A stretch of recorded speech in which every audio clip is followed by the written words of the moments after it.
En mars dernier, pendant la crise ivoirienne, l'hôpital de Douékoué se trouvait sur la ligne de front.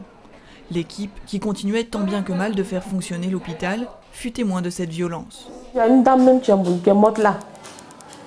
Elle a reçu une balle perdue, elle est décédée ici, en salle d'accouchement. Ils sont rentrés. Aujourd'hui, le calme est revenu dans la région et l'hôpital est débordé.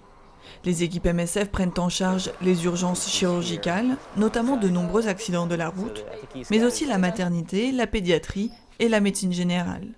Vu qu'à MSF, on est présent à l'hôpital de Douékoué, la gratuité y est. Il y a des médicaments, il y a du matériel, il y a du staff. Donc nous avons des patients qui viennent de très loin. La gratuité des soins décrétée par le gouvernement est peu appliquée et les médicaments manquent ou sont payants. Malgré le retour au calme, les populations sont encore fragilisées.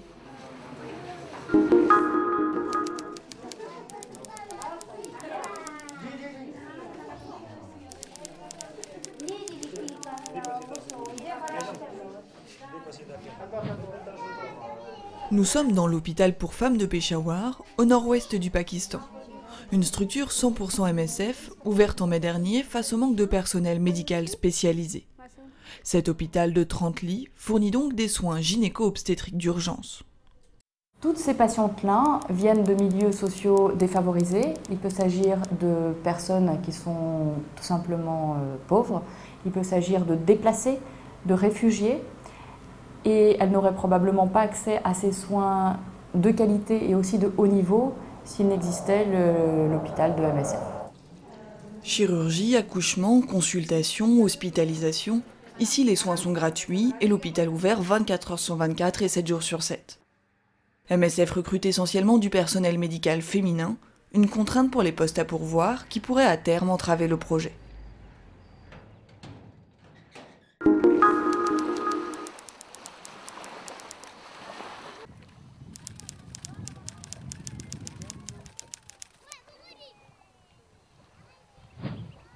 Des affrontements ont régulièrement lieu à la frontière entre le Katanga et le Sud Kivu.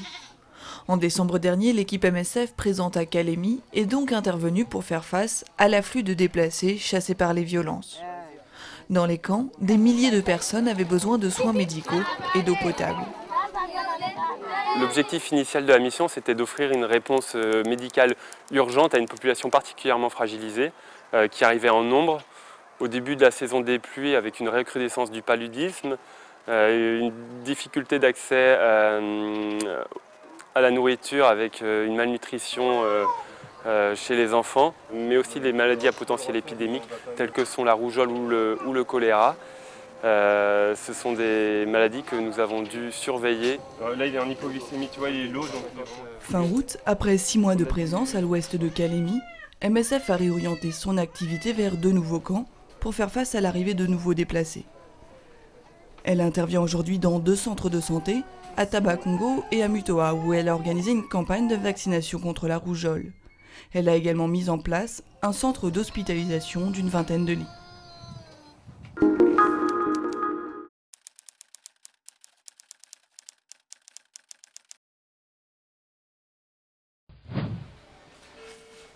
Érésée a 26 ans, elle vient d'avoir un accident de moto. L'équipe chirurgicale de l'hôpital de Témé lui a posé un fixateur interne pour réduire sa fracture. À Port-Harcourt, la circulation est anarchique et les accidents de la route sont légion. Ils constituent un tiers des patients de ce centre de traumatologie géré par MSF. La violence est l'autre cause principale de consultation ici. Au moins 40, peut-être 45% de nos patients viennent pour des blessures par balle, par machette, ou pour n'importe quel type de traumatisme lié à un comportement violent.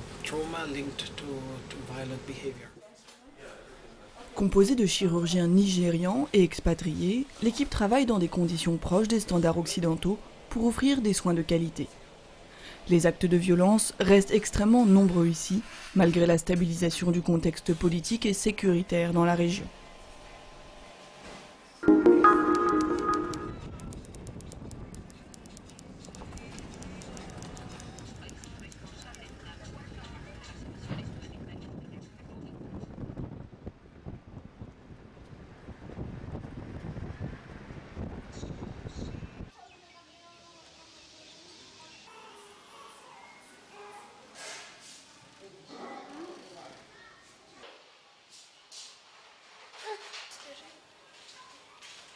juste les compresses.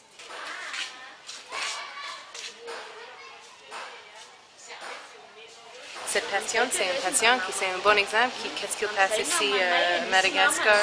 C'est un patient qui a vu quelqu'un, pas médical, pas un professionnel médical, qui a donné des soignements, des traitements, des injections IM intramusculaires pendant 2 semaines.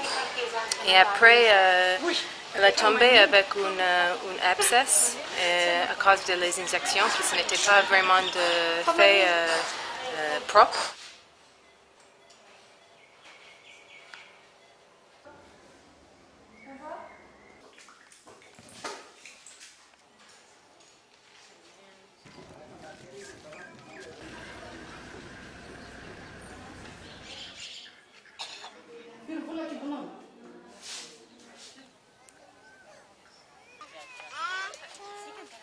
Hari fiskin mungkin sampai